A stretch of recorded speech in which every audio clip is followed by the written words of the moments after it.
¿Qué tal? Buenas tardes a todos eh, sintonizando por medio de Facebook Live. Eh, el día de hoy vamos a hablar sobre la obra de Melanie Klein y la pulsión de muerte que identificamos nosotros y nos interesa con los propósitos del grupo. Les pedimos nos disculpen por la demora que tuvimos breve, fue para mejorar la calidad del audio y como pueden ver ahora pues, contamos con un equipo más completo para poder llegar hacia ustedes con un mensaje más claro y más nítido. ¿Quieren presentarse? Sí, gracias también por sintonizarnos, ¿no? Quien nos está viendo, quien les interesen estos temas, pues ya saben que estamos tratando de hablar, de compartir, de dialogar, de construir también los temas que estamos proponiendo y obviamente desde este enfoque crítico social. Y pues bienvenidos. La idea también es que estemos interactuando. Recuerden que al final de este en vivo también vamos a tener la rifa de las obras completas de Freud. Y pues ojalá nos acompañen hasta el final. Como quienes me conocen, pues soy Ricardo Castro. Quienes no, pues me presento también. Y aquí los vamos a estar acompañando también con todos los en vivos que estemos haciendo. Hola, ¿qué tal? Buenas tardes. Mi nombre es Luis Carlos Trejo Robles, yo soy psicoanalista, soy aquí miembro de Círculos de Psicoanálisis y Marxismo.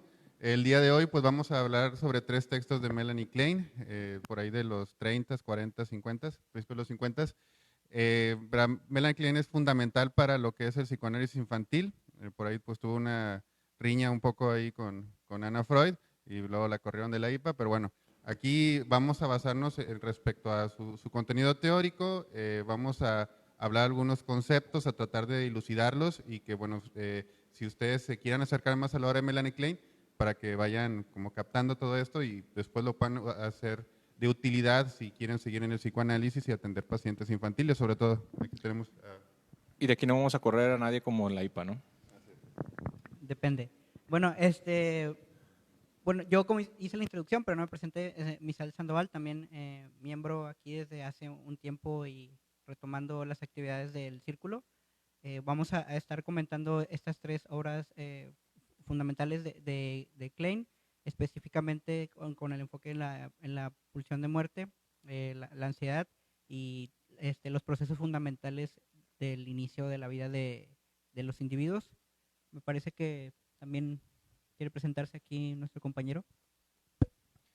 Hola, buenas tardes. Pues ya somos a lo mejor algo conocidos. Soy Arturo Martínez y quisiera también pedirles antes de comenzar nos puedan hacer favor de compartir este enlace, compartir este en vivo con sus contactos, a ver si de esta manera podemos llegar a más personas que tal vez les pueda interesar la temática del día de hoy. Y bueno, ya después de toda esta presentación y el importante mensaje de Ricardo respecto al final del evento, estar atentos para la rifa después de más de un mes de promocionarla. Hoy al final se dará a conocer el ganador de las obras completas de Freud. Bueno, tal vez mis compañeros empezarán. Ya introdujeron o nombraron las obras que vamos a trabajar hoy. Y bueno, estas obras nos da para sacar tela de dónde cortar en lo clínico, en lo teórico comparativo, Lo social. Bueno, más bien podemos sacar conclusiones de lo social también. Yo creo que podemos hacer comparación entre las teorías de la angustia en Melanie Klein, Lacan o Freud. Es decir, tela de dónde cortar. Con estos 3 textos tenemos mucho, pero sí quisiera como dejar señalado que el punto central de hoy es hablar de la pulsión de muerte en la obra de Klein. Es decir, qué dimensión cobra y ver algunas diferencias con lo que ya hemos venido estudiando con varios ciclos de eventos alrededor de la pulsión de muerte. No sé qué opinen ustedes. Que de hecho, quien esté familiarizado, ¿no? También con la obra de Melanie Klein, se va a dar cuenta y va a denotar mucho cómo ella trata de explicar desde sus observaciones, obviamente, y que de hecho ahí esto es clave, ¿no? La observación que hace ella psicoanalítica de los niños, digamos, recién nacidos hasta muy corta edad, ¿no? Cuando empieza a teorizar cuestiones del Edipo temprano, cuando empieza a teorizar cuestiones, digamos, de todas estas cuestiones de la ansiedad, la culpa y todo lo que empieza como desde las cuestiones de la formación del psiquismo del individuo, pero sobre todo, digamos, que esta cuestión que a mí me llama mucho la atención es cómo y por qué y desde dónde nos estructuramos desde lo que ella propone, ¿no? A final de cuentas que va a darnos la explicación teórica, nos va a dar también todo este pasaje teórico de cómo se estructura un individuo, pero acá lo importante, o bueno, al menos para mí me parece lo más importante a estudiar y que nos toca a nosotros, es el por qué un individuo se estructura así, por qué sigue esos pasos tal cual y qué influencia tendría la cuestión material histórica para que nosotros nos estemos estructurando de tal manera, ¿no? Así es, Ricardo. Ya abriendo un poco la conversación sobre estos tres textos que ejemplifican perfectamente la obra de Klein, pienso que uno de los puntos de partida que quizás deberíamos discutir es que ella hace mucho énfasis en la existencia de los instintos o de la pulsión de muerte desde que el individuo es concebido por la conciencia temprana de lo que es el sufrimiento, de lo que es el dolor, de lo que es el hambre, y cómo estas experiencias van frustrando al individuo y forjándolo en sus primeros meses de vida, que pienso que muchos de estos se enfocan en el primer año, que es de la posición esquizoparanoide y de la posición depresiva. Ok, bueno, tenemos que ponerlo así como los conceptos tales cuáles son. O sea, está el niño, está muy pequeño, está en una etapa donde requiere que la mamá le tenga contacto a través de ella, a través de sus pechos, a través de la fijación oral. Y pues cada quien pues le va diferente en esta situación. Va a haber niños que, bueno, van a disociar el objeto, que en este caso es el pecho, como un pecho bueno o un pecho malo, y a partir de ahí pues va a tener algún tipo de cuestiones imaginarias que lo va a llevar a tener acciones concretas respecto al objeto. Estas acciones pueden ser de idealización positiva o pueden ser de agresión, puede ser de que le quiera, con la misma situación de darle, cuando se le está dando el pecho, de que le muerda y lo quiera destrozar el objeto, ¿no? Vemos que muchas mamás así, ya deja de morderme. Ya esta situación donde la mamá evade al niño y el niño es evadido por la madre, lo siente como una descarga negativa y así concibe la cuestión del pecho malo en la madre, ¿no? Y después pues tiene que pasar a otros desplazamientos de los objetos conforme va conociendo otros objetos nuevos, puede ser el padre, puede ser los hermanos o así, y todos estos los sigue depositando, todo esto que quedó como impregnado en un momento, lo sigue desplazando hacia otros objetos, y ahí es donde pues viene lo que podías entenderse como el superyo temprano, ¿no? Esta cuestión de culpa, de que el niño le proyecta todos estos contenidos y después pues siente culpa, ¿no? Y de ahí la cuestión pues del nacimiento en sí representacional, ¿no? De hacia dónde va dirigida la pulsión de muerte.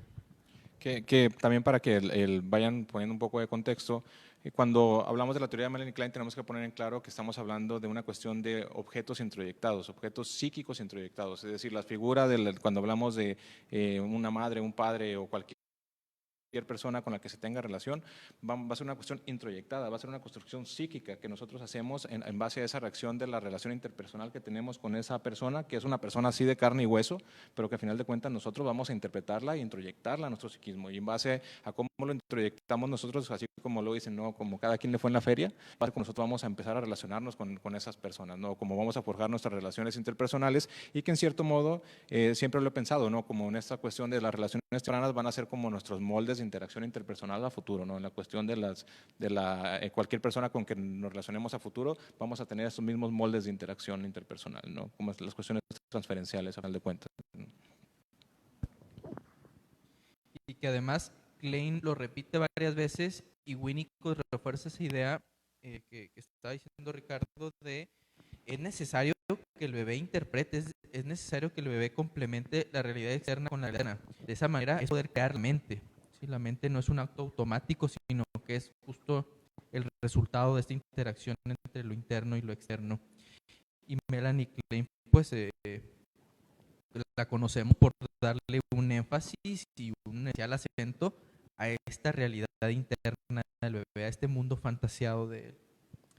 Que bueno, en cuanto a la agresión que mencionaban sobre el pecho, sobre el objeto primordial, pues tal vez lo veíamos iniciar en el texto de la envidia, donde es uno de los prototipos de la agresión hacia el objeto, que esos objetos decían internalizados, pues se vuelven el tiempo perseguidores internos, reforzándose así con las otras agresiones externas, pero como ya son objetos interiores, también persiguen desde dentro y desde fuera. Pero todo es propiciado por la agresión propia del sujeto. Bueno, esto es como para Melanie Klein, como que vamos viendo, ¿no? Es algo constitucional. Que también todas las cuestiones psicocanoides, las ampliadas entre escuelas y demás, y si lo pienso un poco, son complementarias sentidos, ¿no? Si vamos a estar hablando de la cuestión de objetos introyectados, proyectados, la teoría de Melanie Klein, pues también tendríamos que tomar en cuenta lo que se refiere a la cuestión de la vivencia y el cómo vivenciar, y tendríamos que tomar, ¿no? Que hay mucha énfasis en cómo se vivencian las cosas, cómo el ser humano en construcción o el sujeto en construcción psíquica, pues va a ser como realmente va a ser quien va a estar, por así decirlo, pensando lo que es, digamos, su interacción interpersonal y lo que está proyectando y lo está construyendo, y entonces en base a cómo vivencia es como va construyendo de cuenta su psiquismo, ¿no? Que eso es lo que también tenemos que entender en las cuestiones de interpretación psicoanalítica, que van a tender hacia eso, ¿no? ¿Me escuchan?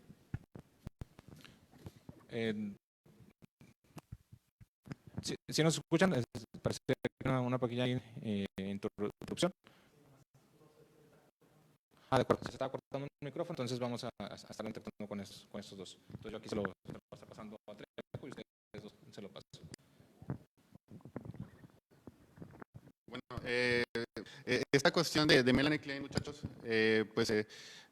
digamos que nos pone estructuralmente a entender que hay dos etapas previas a lo que es las tenía Freud originalmente, ¿no? Dentro de la misma etapa oral, pues encontramos la etapa esquizoparanoide y la etapa depresiva, ¿no? En la cual pues, el niño queda fijado en su relación con los objetos. De cierta manera, le circunscribe la forma de interactuar más adelante en todos los objetos. Por ejemplo, en una situación de ausencia de pecho, y yo no estoy con esto refiriéndome a que el niño no toma pecho de la madre, entonces va a odiarla o así, o va a tener desinterés o desapego con la mamá, no. Puede ser que hasta se le dé una mamila, ¿no? O lo que es un biberón. Pero esa situación del contacto, ¿no? Del lazo afectivo que se une a un objeto con el otro, ¿no? El niño, para poder constituirse como sujeto, requiere de cierta carga anímica, cierta carga afectiva por parte del otro, ese objeto primordial. Y cuando se da un clic ahí, vamos a tener a un niño que va a estar pues en relación cordial o incordial con los objetos, pero relación al fin. ¿Qué pasa cuando no hay poca carga de esto? Pues damos a un niño que no se puede relacionar con los objetos y no tiene tanta carga anímica que le es dada por los objetos, entonces puede caer en situaciones depresivas, ¿no? Ya a nivel un poquito más espiritual, o si en esta parte del otro, que es esquizofrenia, el niño por este conflicto sobre el objeto, y el objeto lo ve como amenazante por esta cuestión de querer hacerle daño, rasgarlo, morderlo, ¿no? Pues como tiene un super yo temprano, va a pensar que le va a atacar y va a pensar que todos los demás objetos son paranoicos, persecutorios y que lo van a seguir, le van a hacer daño como el objeto del pecho materno. Es que nos quería como relatar esa parte para que tengan más o menos como en la idea de eso, ¿verdad? Sí, y precisamente adentrándonos un poquito en cuáles son los métodos para que el infante afronte esta realidad que genera la ansiedad, existen varios métodos. Por ejemplo, todo se basa en la proyección y en la introyección. Muchos de estas formaciones proyectivas, en la división de lo bueno y lo malo que mencionaron aquí mis compañeros, se basa en decir, ok, este objeto a lo mejor es totalmente malo y yo me voy a querer quedar con las cualidades buenas del objeto, voy a querer absorber esas cosas buenas, y por medio de la fantasía yo voy a replicar escenarios en donde yo me esté quedando con las cosas buenas. Por eso los bebés que se están constantemente chupando el dedo, como para aplicar la escena donde ellos están siendo cuidados, amados, el lector. mientras que en las cuestiones que como no las ven como objetos totales todavía al objeto primario, que es el pecho, como también es perseguidor o también la ausencia de él le hace pensar que este objeto es malvado, también lo ataca, lo vuelve, como piensa que sus excrementos de orina son como bombas, cosas que atacan a la figura que les está privando también de lo que principalmente los alimentaría. Que al final de cuentas también esta cuestión de la fantasía y el cómo son, por ejemplo, los materiales orgánicos, ¿no? Es algo que realmente tendríamos que pensarlo y ligarlo a las cuestiones naturales de, por ejemplo, ahora sí instintivas de los animales, ¿no? Es decir, un animal que no tiene una construcción de un aparato psíquico como el humano, pues para ellos su cuerpo sigue siendo como un vehículo donde lo utiliza para ciertas cosas. Por ejemplo, un zorrillo, ¿no? ¿Qué va a hacer con su cuerpo, con su orina? Pues la va a utilizar para defenderse de los depredadores. Bueno, acá nuestra cuestión humana también, todo lo estamos pensando psíquicamente desde el humano. Entonces, yo recuerdo que cuando hablas a ciertos alumnos, que hablas de la teoría de Klein, y empiezan a decir, no, ¿cómo que va a fantasear que el pene? ¿Cómo que va a fantasear que el pecho? ¿Cómo que va a fantasear que el ses, que la orina? Que es la cuestión del animal del ser humano, que me está tomando en cuenta acá donde está representando a final de cuentas. A mí me llamaba mucho la atención en esos textos, sobre todo la cuestión donde hablaba Melanie Klein, que después de que se elabora la cuestión esquizoparanoide y se pasa a la cuestión de CIBE, que se tiene que elaborar también como para tener una buena relación con los objetos totales y no objetos parciales, que si los que tengan experiencia clínica se van a dar cuenta que muchas personas siguen teniendo relaciones parciales de objetos, ¿no? Que al final de cuentas tendríamos que tener relaciones totales de objeto. ¿Cómo proponía la cuestión de la sublimación? O sea, tiene que haber canales sublimatorios para poder llegar a elaborar la posición depresiva. En esa sociedad en la que vivimos, ¿qué canales sublimatorios vamos a encontrar?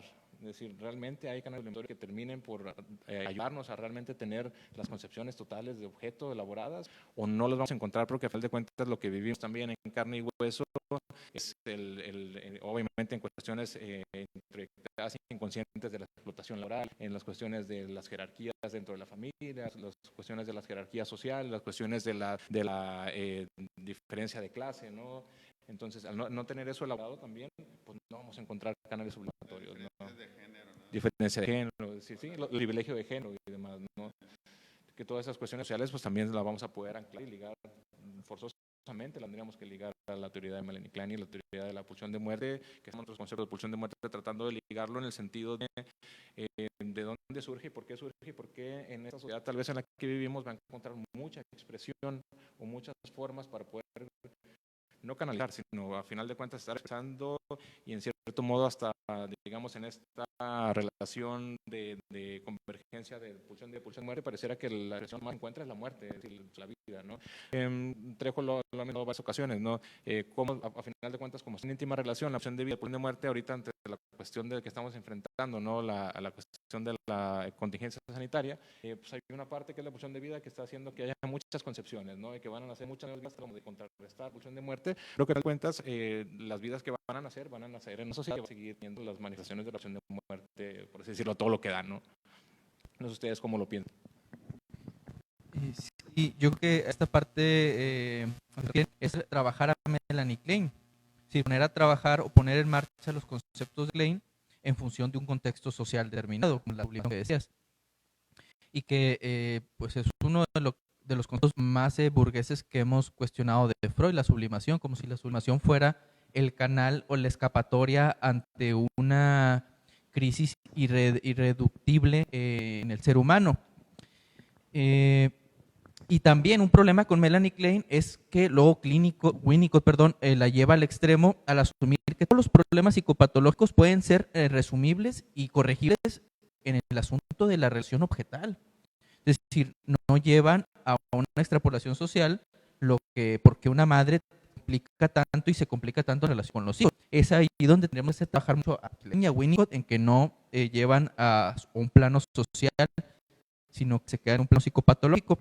Yo quisiera regresar a la pulsión de muerte, y una gran diferencia de Klein y Freud, que lo dice Klein aquí, es: yo no comparto su enfoque porque mis observaciones analíticas muestran que hay en el inconsciente un temor a la aniquilación de la vida. O sea, la pulsión, el instinto de muerte para Melanie Klein Sí, para Freud dice que no, Freud no hay ninguna representación de la muerte. Es como esa cosa soslayable de por sí y para siempre, de la cual nunca nadie puede llegar a tener conciencia. Y Klein dice, sí, esa pequeña angustia de aniquilación, de muerte, es lo que causa la ansiedad primordial. Entonces, eso ya es un trabajo importante a diferenciar si el ser humano puede reconocer que existe la muerte o no. Que al final de cuentas que creo que es lo que más angustia al ser humano, angustiado por siglos, por generaciones, o desde la historia de la humanidad, que se tiene conciencia de la muerte, el saber, a diferencia de la vida que no se tiene, o al menos hasta donde nosotros entendemos, no tienen conciencia de la muerte. El ser humano es como, ¿cómo me represento eso? ¿No? ¿Cómo represento el dejar de existir? ¿O cómo represento el que yo pueda acabar con la vida, o que yo mismo me pueda destruir? Y que creo que acá el énfasis que hace Klein está bien en la cuestión de la muerte psíquica, ¿no? Es decir, el cómo yo voy a representar o tener una representación que significa que yo voy a morir psíquicamente, ¿no? Que creo que ahorita lo que mencionó Arturo también, de hacer trabajar, llevarlos a una social, ¿no? Tenemos que ponernos a trabajar a Klein, Winnicott y a todos los teóricos que estemos revisando, es esta cuestión de, sí, está la observación psicoanalítica y esta representación o esta concepción teórica que dice Klein, bueno, sí tenemos una cuestión representada de la muerte, ¿no? Y sabemos que vamos a morir, pero no termina por explicar el por qué esa sería la angustia primordial, ¿no? Es decir, eso sucede, eso lo observé y eso es así, pero no termina por decir por qué tendría que estar por qué tendría que ser tan angustiante el que nosotros pasamos, ¿no? ¿Por qué no tenemos una, por así decirlo, una relación con ese suceso, con ese fenómeno, ¿no? Hablando de eso, bueno, la otra vez estaba en los tacos y había una niña que estaba corriendo así como loca, así, y su papá, el taquero, así, mija, te vas a pegar, mija, te vas a pegar, mija, te vas a pegar. Como la quinta, se pega en la cabezota contra el puesto de tacos y ya llora, ¿no? La cuestión es que, o sea, si algo no se elabora, se tiende a actuar o se tiende a repetir, ¿no? Eh, Esto puede ser con algún acto simbólico. Cuando los niños están con los juguetes, pues hacen hasta cuestiones masturbatorias. Ellos entienden que la cuestión del pene es algo que puede hacer daño, similar a un cuchillo, similar a algo que corta. Entonces, ellos se hacen sus teorías infantiles respecto a la sexualidad y respecto a la pulsión de muerte, ¿no? Nosotros si nos quedamos nada más en el asunto de que no vamos a hablar de la muerte, no, o sea, vamos a negar el asunto de que va a haber algo de que no hables de eso y no hay que llevar a los niños al velorio y que los niños no sepan que se murió el perrito, no, porque necesitan también saber, elaborar, comprender. Los niños en un velorio andan jugando a que le disparen a alguien y así, ¿no? Ellos elaboran también en base al juego todo esto, pero el juego en sí, por sí solo es cuestión de repetición. Lo que Melanie Klein ayuda es para que durante el juego se le pueda explicar a nivel simbólico con los juguetes del niño todos estos procesos, en lugar nada más con que de negar los que existen o de tratar de no asumir la cuestión de real, que pues, es la muerte que coexiste naturalmente en la vida, ¿verdad? Concordando con esos puntos que están aquí mencionando los chicos, a mí también otra de las cosas que a mí me llamó la atención, que pienso que hay, como dice Klein, mencionaba que también en la formación de los infantes pueden existir mecanismos que hagan que las personas asuman las cosas seguidoras como ideales, o sea, que piensen que siempre los dejen ignorados, que no les expliquen nada, que no interactúen con ellos, que no les brinden atención o que los dejen esperando para comer, puede hacer que ellos normalicen que es la cosa ideal. ¿Y qué pasa cuando dejamos que en la sociedad pensar que las cosas que son normales son las buenas? Pues se pueden citar muchas pensando que el abuso o que la falta de interacción, de educación, son cosas buenas o que son cosas normales. Ella lo mencionó, que es tratar el objeto perseguidor como un objeto ideal, y pienso que muchas de esas cosas las vivimos como pensar que no, pues trabajar y y no tanto eso es lo bueno, o sea, así es como se debe de vivir. Y mencionaba que muchos de los antecedentes de estas personas eran los bebés que se denominaban como perfectos, que no se quejaban, tenían hambre, hacían eso, no se expresaban, básicamente. Pienso que a pesar de que hablemos y comuniquemos sentimientos, muchas veces no las expresamos como, no las vislumbramos como lo que realmente es por verlo como algo ideal. Bueno, que ahí tendríamos que también ya meter, ¿sabes? Más adelante hablaremos de las cuestiones lacanianas, ¿no? En la cuestión del lenguaje y demás, donde qué cosas son representables o simbolizables a través del lenguaje y qué cosas no, ¿no? Y bueno, y no porque lo esté diciendo que lo sepa, ¿no? Es decir, qué cosas podemos representar y qué cosas no. Como decía Misa también, creo que eso sí se extrapola a la cuestión social, ¿no? Es decir, si nosotros estamos interpretando constantemente y sentimos que los objetos perseguidores son normales, pues tal vez nos vamos a sentir también con la capacidad de cuestionar al jefe tiránico, al patrón, al padre tiránico, es decir, a todo lo que pasa socialmente en una estructura jerárquica en la que vivimos, que en cierto modo va a ser vivida en una realidad material, pero en una realidad psíquica también como, bueno, así ha sido siempre, ¿no? Y así va a ser siempre y no pasa nada, es decir, es de la vida que nos tocó vivir, ¿no? Y tal vez por eso sea también tan inelabable la cuestión de la muerte, porque como si nunca he vivido, morir, ¿no? Y eso nunca he vivido, ¿no? Al final de cuentas, muriendo constantemente, ¿no? O cada vez, o cada día, obviamente por una cuestión cronológica, pero también por las cuestiones de explotación o de diferenciación o cualquier cosa que sintamos que morimos en ello, entonces vamos a presentar la muerte, no vamos a poder elaborar la muerte, ¿no? Y tal vez sea una de las partes que de alguna manera estaría ligado al marxismo en esta lucha que mantenemos de pelear porque la vida se imponga ante la muerte.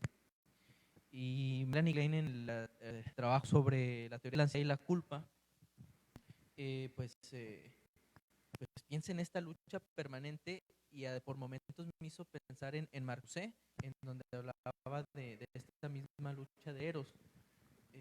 Pero sí, esto que Klein no se cuestiona el por qué están tan acentuadas estas luchas.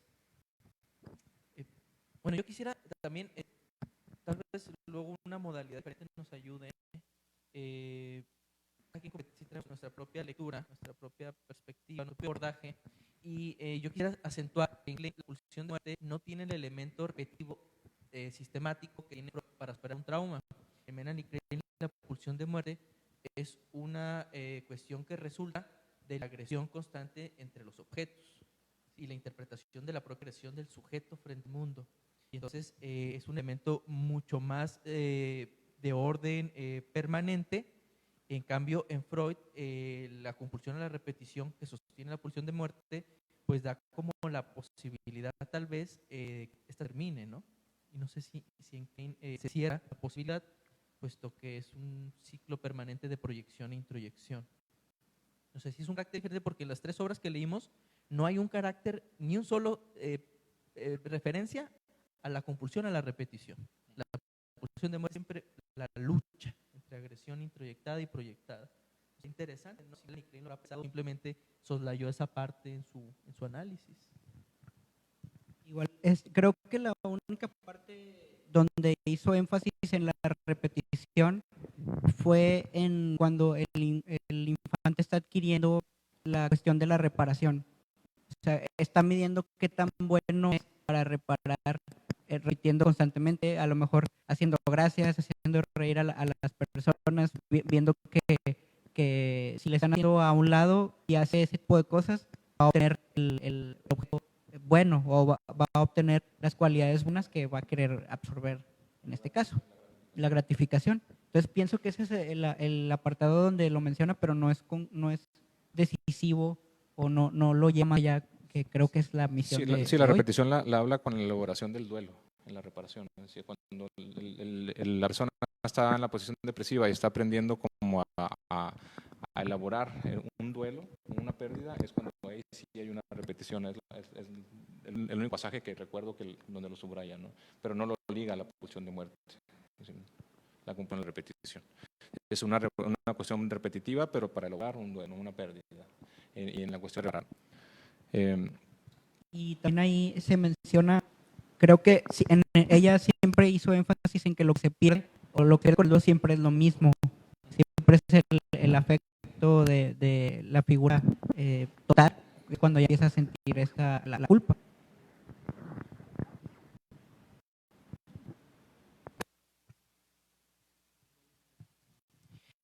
En Envidia y Gratitud hay unas partes bien poéticas en donde Klein, a partir de unos, son salmos o proverbios, explica o se dice que la envidia es el pecado capital, el peor de todos, porque los otros pecados capitales son en específico sobre una cosa, pero la envidia va a destruir la posibilidad creadora, la posibilidad vital.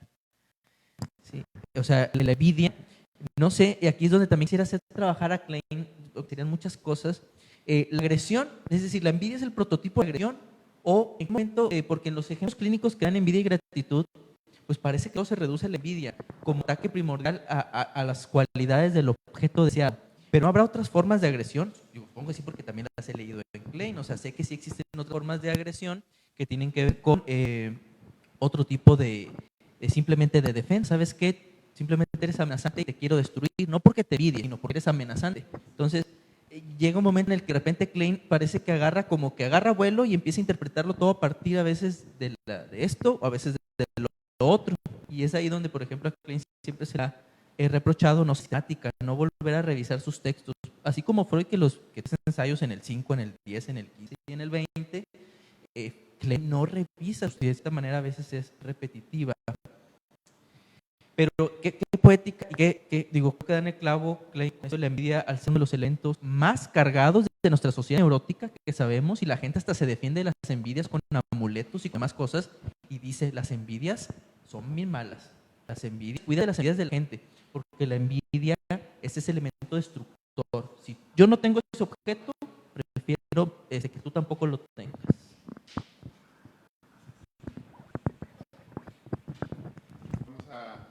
Un pequeño fallas de origen.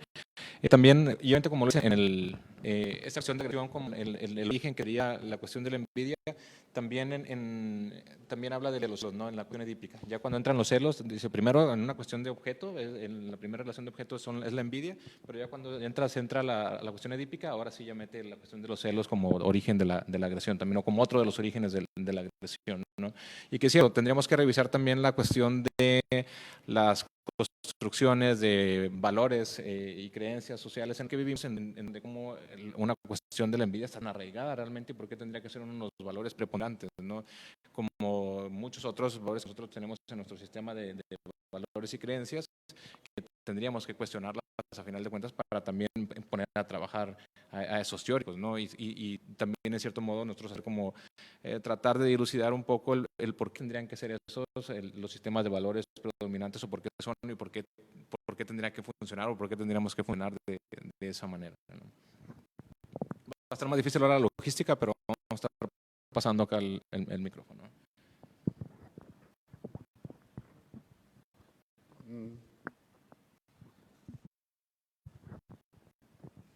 Bueno, sí, ahí disculpen por la constante cambio. Sí, pienso que en esta cuestión de Klein, cómo se está anclado a esa formación, quizá también tiene que ver mucho en lo que estaba buscando completar en sus conclusiones teóricas. O sea, abarcar lo que es la existencia del primer año de vida de cada persona. Y eso no permitió que evolucionara de otra manera y nos hace pensar al leerla que ella creía esto, o sea, que todo lo que había posterior a la decisión, a la paranoia, a la depresión, a la envidia y a los celos, iba a cargar a todos los siguientes estados del desarrollo psicosexual que provee. Bueno, respecto a la cuestión de los celos, me parece que Melanie Klein lo utiliza más para poder entender cómo en la técnica con los niños pues, o desde que se es niño, ¿no? Hasta ya con los pacientes adultos vemos que de repente se ponen celosos o que desean a- al amigo de no sé quién, ¿no? O de su novio, pero pues, les gusta otro, ¿no? O ves, ¿no? O sea, está repitiendo algo que pues no se elaboró adecuadamente en su tiempo, ¿no? Y como es fundamental esta relación triangular primaria, pues hay quienes pues están clavados en esto, ¿no? Y en función de esto, pues siguen como repitiendo hacia adelante y sobre eso, a nivel técnico, pues uno conociendo cómo funciona todo esto, podemos identificarlo, ayudarlo a que el niño, bueno, o el adulto en este caso, pues tenerlo desde nuestro terreno como terapeutas en la cuestión de la neurosis de transferencia con analista y pues ya pues como que arreglarlo simbólicamente, ¿no? Ya que vuelve a surgir y resurge por algo y esta cuestión del niño o del adulto también va a emerger en el analista, va a proyectar esa cuestión negativa con el objeto, o esta cuestión positiva, o esta cuestión parcial. Y ahí es donde nosotros como analistas pues ya podemos agarrar esto, ¿no? O sea, pero por eso le da tantas vueltas al concepto porque es fundamental como para saber cómo operar en la técnica. Y sí, es en la parte clínica técnica, Klein nos pone o nos posibilita escuchar a veces que reacciones transferenciales son, como dice Trejo, reacciones primitivas. O sea, a veces el paciente se va a quejar de la terapia o va a algo de la nada porque está repitiendo tú no eres tan bueno, no me estás cuidando lo suficiente, tú tienes algo que yo no tengo. Y desde otra lógica, la que puede ser el falo, y desde Klein es la envidia del objeto primordial. Se pueden compaginar ambas teorías, pero sí, Klein, sí, yo creo que a diferencia de Freud, es con Klein y con Lacan podemos agudizar la escucha clínica. A diferencia de con Freud, creo que no nos ayudó tanto en eso a partir de los casos. Bueno, yo quisiera hacer otra excepción con el manejo de los conceptos de Melanie Klein. También en el de teorías de la ansiedad y la culpa, fíjense que dice pulsión instinto, pulsión de muerte, instinto de vida, instinto de muerte, amor y odio, que son los conclusiones del instinto del uno y del otro. Y en otro momento dice impulsos libidinosos y agresivos. Y entonces a veces hay que investigar la traducción. Si Melanie utiliza ansiedad, que a veces utiliza instintamente angustia, y la ansiedad no es lo mismo que la angustia. Y sus manifestaciones tampoco son las mismas. Y por ejemplo, el concepto del impulso libidinoso, la traducción también hay que estudiarla, no lo sé. Está bastante mal aplicado. Según Freud, en psicoanálisis ha leído, el libido es un concepto subordinado a la teoría de los instintos y que solamente se utiliza para explicar la dinámica del funcionamiento sexual. O sea, la libido no es de amor ni de odio. La libido es un concepto que se subordina para explicar las manifestaciones en la sublimación, en actos de otro, para tener una cuestión fenomenológica, ¿no? Para tratar de ubicar dónde está el libido, a veces en el narcisismo, a veces en el otro, pero como los aplica Klein, creyendo que eso es puro amor, creo que está mal aplicado. Y es ahí donde yo creo que debemos tener como cierta rigurosidad y pedirle así a Klein o hacer trabajar a Klein, que no por eso demerita ninguna de sus aportaciones, pero sí podemos decir que tiene que navegar con cuidado. Yo creo que esa es mi obsesión con este uso tan indistinto. Sí, bueno, respecto a ese tema, me parece con la traducción. Eso fue, pues, él escribía en su idioma alemán, ¿no? Pero acá Klein es en inglés y la parte de muchos conceptos de Freud cuando se basan en el análisis no son traducibles al ¿no? Que el inglés es un idioma que no tiene tanto repertorio, ¿no? No tiene tanto repertorio de palabras, ¿no? Y pues es una cosa con otra, ya lo sabemos, por ejemplo, en la cuestión de amor roto y de las obras de Freud, que pues hablan de pulsión, y las de López, en la de Ballesteros, pues, dicen instinto, ¿no? Y todo tiene que ver con una traducción desde el inglés, cuando tiene que retomarse desde el mismo alemán. Pero creo que ahí sí es una onda de la traducción soy yo. Sí, es que eso es muy importante. Muy importante eso que lo dices. Digo, los expertos en lenguas nos dirán, no sé si ustedes bien sepan, que Angus, de alemán, angustia, a lo mejor en inglés no existe como tal la palabra, ¿no? Angustia no sería Haiti y sería del alemán, sería el Angst. Sería la Angustia. Pues sí, es muy importante. Pero la noción de qué parece la palabra angustia en sí, español. y que siempre utilizan distintamente la traducción instinto y no pulsión, ¿no? También. Y que obviamente hay una gran diferencia en Freud de instinto y pulsión. La pulsión es el representante psíquico de los instintos, ¿no? Al final de cuentas. En donde tal vez no hay tanta defensa es porque utiliza impulsos libidinosos como sinónimo de amor. Ahí Sí, sí. parece difícil.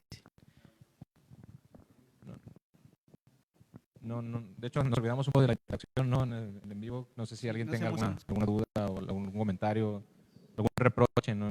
O alguna corrección con estos idiomas o conceptos que no sabemos. Pueden proyectar sobre nosotros como objetos todas sus rivalidades y celos, o sea, si los están aquí pueden proyectar sobre nosotros, lo entendemos, ¿verdad? No hay problema.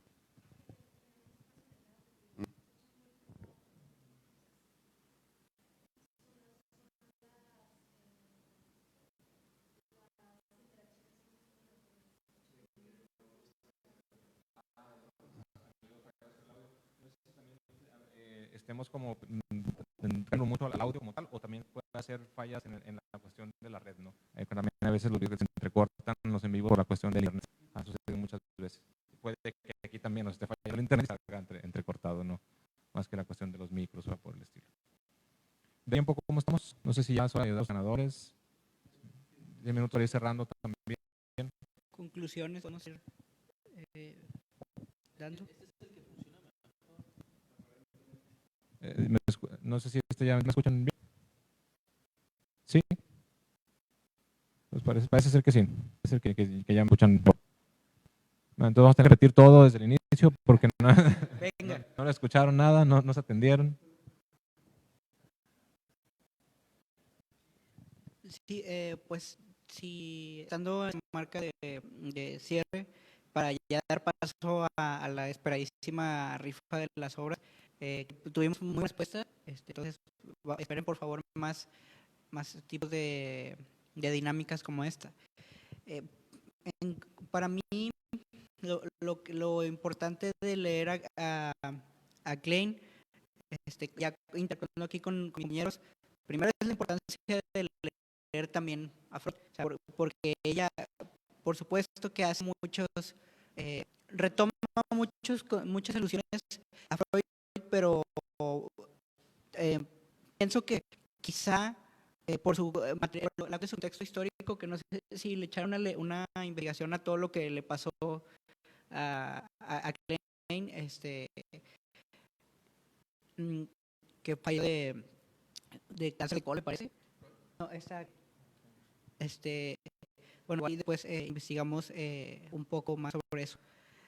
Pienso que a mí lo que me pone con aspectos freudianos, si los hubiera llevado un poco más adelante, después de los primeros 2 años de vida de la vida instintiva y la vida temprana de infante. Y la otra cosa que también para mí, o sea, me va a hacer reflexionar mucho con todos los temas que tratamos es pues la existencia del instinto de muerte desde que comenzamos. Me planteo que si esto todo está relacionado con las interacciones objetales con la madre, con el primer objeto parcial que se tiene, ¿qué pasaría si este no fuera el desarrollo normal de una persona? Con los sustitutos, ¿cómo se van dando estos sustitutos como con mamilas, biberones? ¿Qué pasaría si no existiera la crianza de la madre? Y pues cuestionar esto, o sea, ¿qué pasaría en otro tipo de escenario? ¿Qué pasaría también con obviamente, las cuestiones de los conceptos de Klein que va a describir? Obviamente son de observaciones, ¿no? Y por eso habla como sus observaciones psicoanalíticas. que en cierto modo también, no tanto por criticarla a ella, sino en el sentido de irnos más atrás y ampliar también estos conceptos del qué pasaría si las estructuras sociales fueran distintas, ¿no? Es decir, acá entendemos que existe una cuestión por ejemplo, los celos, ¿no? En una cuestión triangular, neurótica, edípica, ¿no? ¿Qué pasaría si la concepción de pareja o la concepción social o la concepción de relaciones interpersonales no fuera por ahí, ¿no? Si viviéramos, por ejemplo, un derecho materno, ¿no? Donde las relaciones eran en otro sentido, ¿se estructurarían igual las personas? ¿Tendrían el mismo repertorio de mecanismos defensivos? ¿Se pasaría por las mismas etapas, esquizofrenia depresiva, o cómo se elaboraría, ¿no? Que obviamente es mera especulación, que no podemos saberlo, ¿no?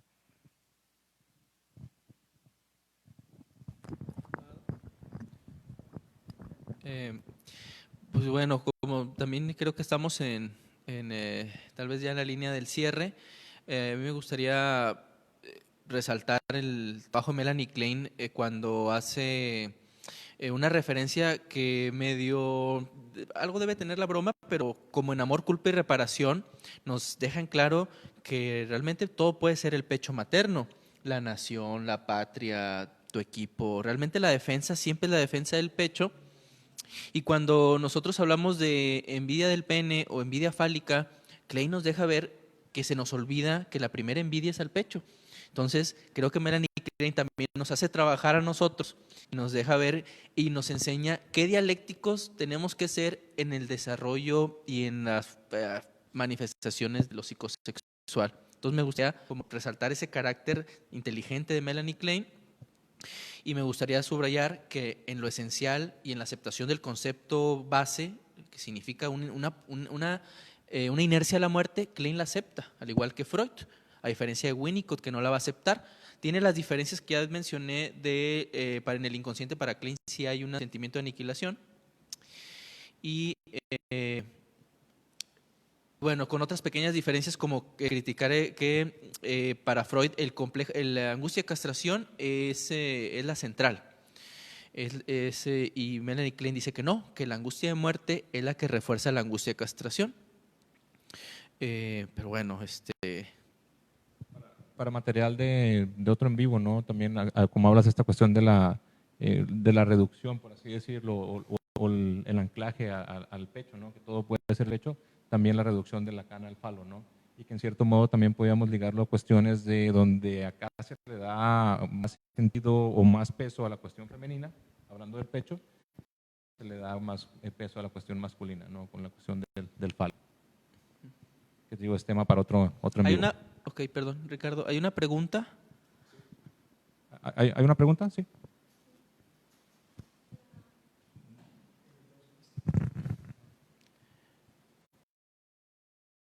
La pregunta es de Ariel Rangel.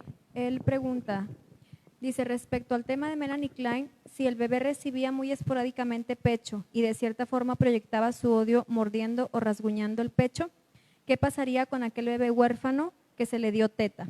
¿Cómo identificar o analizar sus conductas? Hay una película que se llama Los Fockers, ¿no? Que sale Robert De Niro y se pone un pecho, ¿no? Que le da leche al niño. Un hombre le puede dar pecho al niño. O sea, la cuestión es la interacción, o sea, la conexión, el afecto, lo corporal, lo nutricio, ya, mijito, no llores, aquí estoy cuando te voy a cuidar cuando tú sufras, te voy a limpiar, te voy a alimentar, ¿no? Esta necesidad que tiene el objeto de ser sujeto por otro, ¿no? Y bueno, pues en ese caso, Félix, pues si alguien le da pecho, pues según cómo se lo dé también y según cómo lo reciba el niño también, porque las mamilas también las destrozan. Recordemos también que si ya metiendo otras cuestiones psicoanalíticas de Lacan, la función materna y la función paterna no es un papá y una mamá, son funciones a final de cuentas y cualquier ser humano las puede cumplir, aunque sea huérfano, quien haya cuidado de ese bebé, todo bebé que llega a crecer y que no muere siendo bebé es un bebé amado, a final de cuentas, dice Lacan, ¿no? Y al ser amado se le dio y en cierto modo que tenga también esta cuestión de la ambivalencia en relaciones interpersonales, que también tendría que elaborar como que, bueno, de alguna u otra forma se me nutrió, de alguna u otra forma se me quiso, de alguna u otra forma se me cuidó, por así decirlo, se me deseó, ¿no? Bueno, ya es hora de concluir el día de hoy. Vamos a cerrar este video y luego vamos a abrir otro video más para la rifa. Sí, vamos a rifar 3 cosas, no nada más una. Entonces una sorpresa. Conéctense.